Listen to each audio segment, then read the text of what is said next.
Hey guys, what is up? I am here to talk about your family neighborhood Spider-Man episodes 6, 7, and 8. The first one's called Duel with the Devil. The next one's called Scorpion Rising. And then the last one, episode 8, was called Tangled Web. Now, I'm going to be getting into spoilers, so just fair warning if you haven't seen the show, definitely go check it out. But I have to say, this was the best episodes of the bunch since we've started watching this. And the first thing is to me is because now it feels like there's actually some sort of stakes. There's something kind of happening, and we kind of have an understanding of what's going on in the show for me personally. So my thoughts may be a little jumbled, but I've made some notes, and I kind of want to go through some of my thoughts of what I thought about this 3 episodes of Your Family Neighborhood Spider-Man. Now, Daredevil fight, just the Daredevil interactions in general, was cool. Was it cool to have Daredevil in the show? Yes. And he's there to kind of set up some things, give a little plot for Spider-Man about maybe not totally trusting Norman Osborn. And I'm glad that in this time, in this period of Peter Parker's life, that Daredevil's on top. Now, I don't always expect that to be the case. I don't expect Daredevil to always be on top and always be the one who would beat Spider-Man. But I like the idea that they let Daredevil beat Spider-Man in this instance. I actually thought it was really creative and really interesting. And it just shows you how much we need a Spider-Man Daredevil interaction. There's a lot of rumors about the next Tom Holland movie with Spider-Man, about how it may deal with Punisher and the Hulk. Well, I just really hope that it includes someone like Daredevil as well, because I just love the interactions between Spider-Man and Daredevil. If there was a Spider-Man and Daredevil comic book that was coming out monthly, I would be having that in a pull list for sure. And so that's just something personally that I wish we saw more of, and so I did appreciate it. But that said, the biggest thing, and it's a broken record at this point, so I think this might be even the last time I even bring it up, because everyone knows, we all know the animation, in our opinion, at least my opinion, needs to be better. And the perfect example of that is in the end credits, when you see like their behind the scenes, because they show you different drawings of the different characters where they were maybe thinking about having the characters go when they were planning the series out. You look at some of the characters they drew and you're like, make the animated series like that. Why does it not look like that? Because that would look way better. And then what I'm specifically calling towards is there's a look that they give for, Harry Osborn, and there's a look that they give for Lonnie Lincoln. And I think both of them, the looks of them, the way it's drawn, instead of using this computer animation, that look is way better. Way better. And I kind of wonder what led them not to go that direction. But, the art style of calling back to the old 60s comics, I think is genius. But what is a bummer is them separating themselves from old style storytelling, old style artwork, and then just they're representing it, but then not really showing what makes that special, which is that hand drawn animation. That's just how I personally feel. I feel like it's really missing from this show. And you could tell specifically from this fight between Daredevil and Spider-Man, because to me, everything they're doing is cool. Everything they're doing is something that I want to see happen, but it just seemed kind of lifeless. It just seemed lifeless to me, and that comes specifically from this CGI computer animation and less from what the actions they were actually doing. And all I could think about was, man, if this was hand drawn, or at least the way where my mind goes to hand drawn, like what we see in anime, for example, that fight would have been a totally different experience. And you could definitely tell that was something that was missing. The biggest reminder to me while watching this episode, because, there's the main plot and then there's the subplot. So the main plot, Spider-Man going and, having this issue that comes up where he has to go and fight Daredevil. But then you have the subplot, which is where Nico and Harry are trying to get along with each other, trying to interact with each other, and so is Peter. And maybe some would actually say that might be the actual A-plot. And it's just a constant reminder to me that Nico really doesn't fit in this show. Nico, as far as actually being true to her comics, now they're totally changing a lot of the aspects of her character, but if you don't know who Nico Minoru is, she was a runaway. And the runaway was a group of people where each of the kids' parents are an evil version of something. So they're either evil mutants or evil aliens or evil scientists. And her parents were evil witches. And they had like magical powers. And so her parents were evil magic users that she had to run away from. But she runs away with a group of other people. It's not just her. And she has magical powers. Now, I don't know if they're going to show her use any sort of magical powers in this show. I know they've kind of teased her having magical powers. But having her part of the show, having her already someone who is an orphan instead of a runaway, it just seems odd to me. And it really takes away from who the character is. And I really do feel like a Jessica Jones or a Gwen Stacy could have easily filled that role and given us exactly what we needed from that character. To me, Mary Jane wouldn't fit because Mary Jane should be like the Pearl character, for example. But Gwen Stacy could have easily filled that role, or a Jessica Jones could have filled that role, and it wouldn't have felt so, not just odd nerd-wise, because you know who Nico is and what she belongs to, and it's not fitting with this story, but also, it's just like, why? Like, when you have these other characters who could fill that role for Harry and Peter, why just use those characters? And especially when, to make the other character work, you have to take away so many things that make that character special and unique in the first place. And so that's kind of like the biggest negatives I have for the show right now for these 3 episodes. We're really going to get into a lot of positives, but those are the 2 things that really speak to me is, I actually do have one more, but we'll get to that later, is, Nico Minoru, I just don't feel like she's needed in this show. I feel like you could have used a totally different character that's actually from the Spider-Man lore and would have made the story a lot better without actually dumbing down Nico's character. Because that's what I think you're doing. You're actually dumbing her down. You're not actually lifting her up by putting her with Spider-Man. She's unique within herself. And so that's just how I feel about that. And then the animation, I think, man, I won't mention it again next week. I'm not even going to talk about it. Well, I say that. We'll see. But those are like the 2 blinding things that just constantly are popping in my head as I'm watching this show. The next thing, and like I said, some of this may be a little bit jumbled because I don't necessarily remember when Taskmaster's daughter, which they're not revealing it to be Taskmaster's daughter, but if you know the comics, that's who it is. She comes walking in, and I believe it was at the end of Duel with the Devil. Maybe it was the 3rd episode, but she comes walking into this area that she's not supposed to be in. Peter kind of calls her out for it, and she's like, "Oh, my bad, what a mistake." And he's like, "Yeah, the only reason I'm up here is because I hang out with Harry." And she's like, "Whoops, my bad."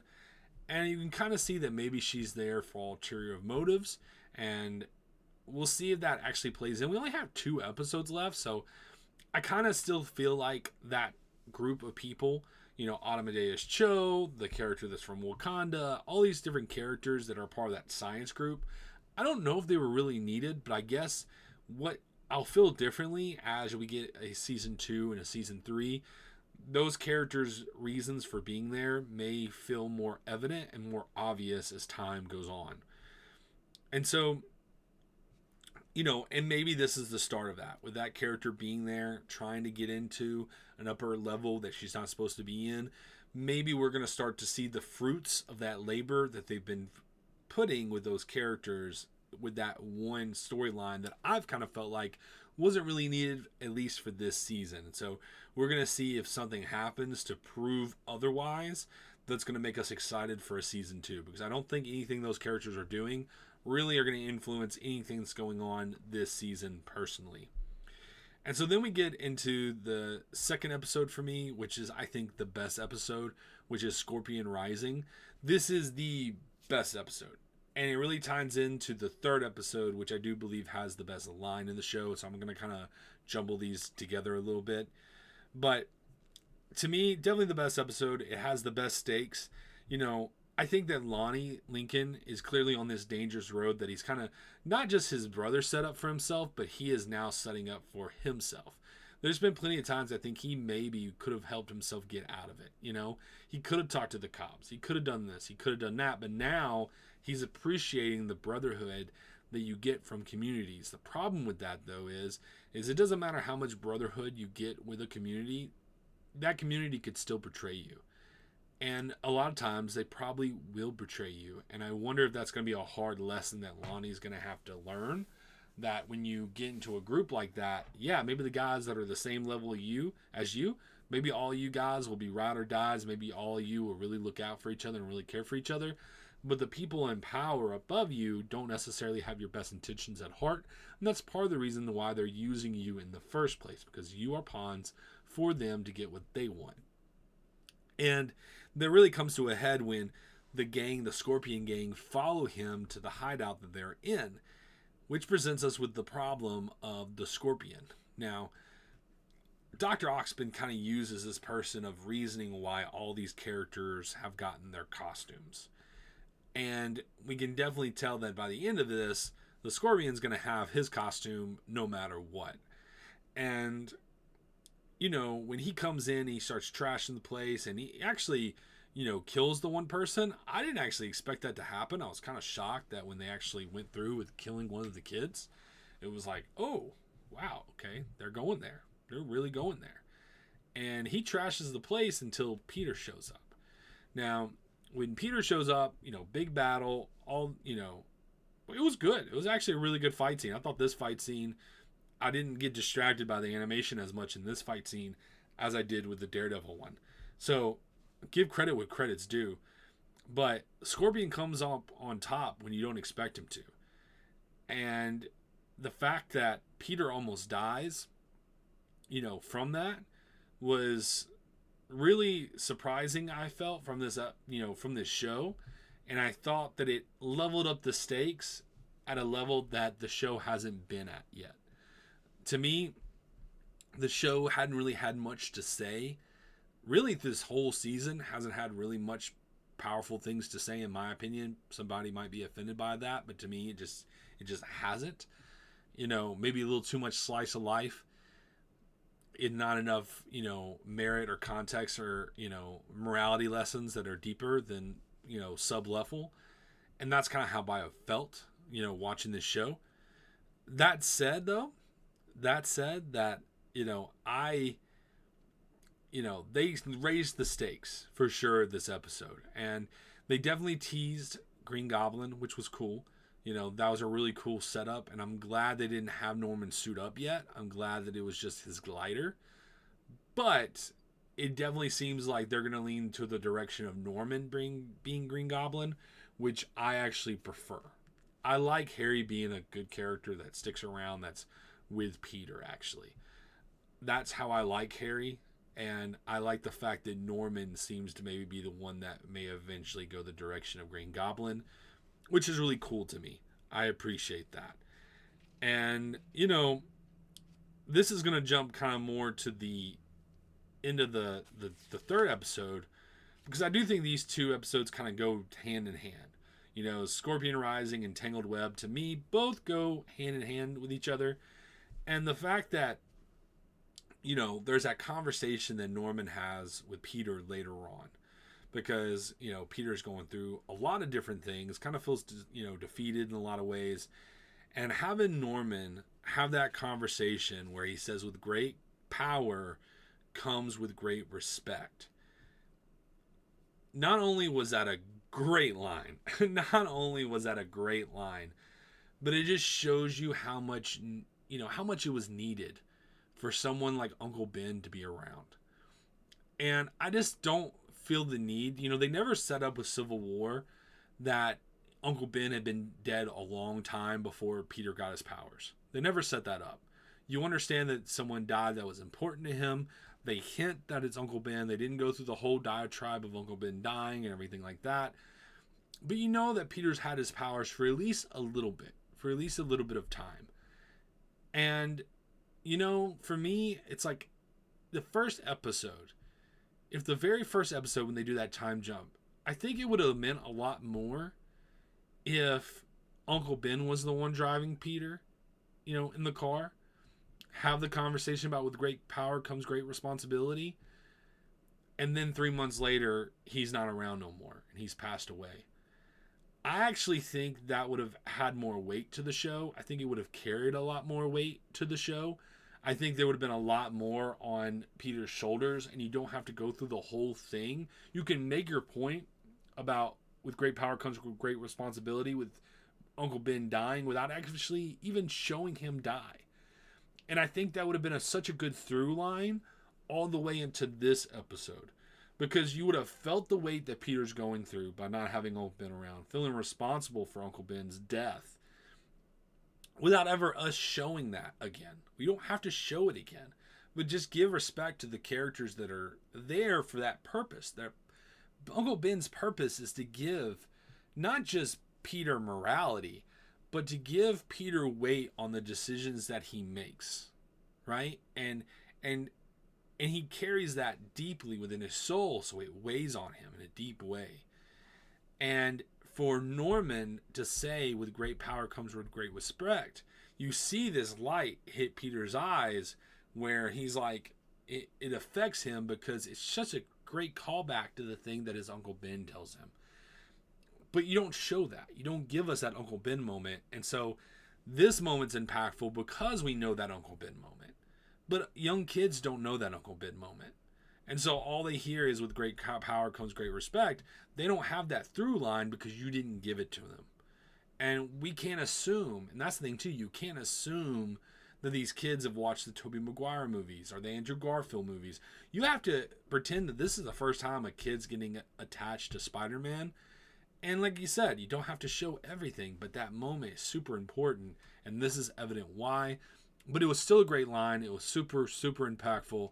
And it definitely touched me and affected me in a deeper way that I thought was like genius.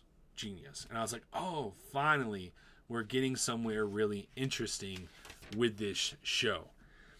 And the other thing I'm going to end with is kind of talking about some of the villains and kind of asking a question of where is all this heading?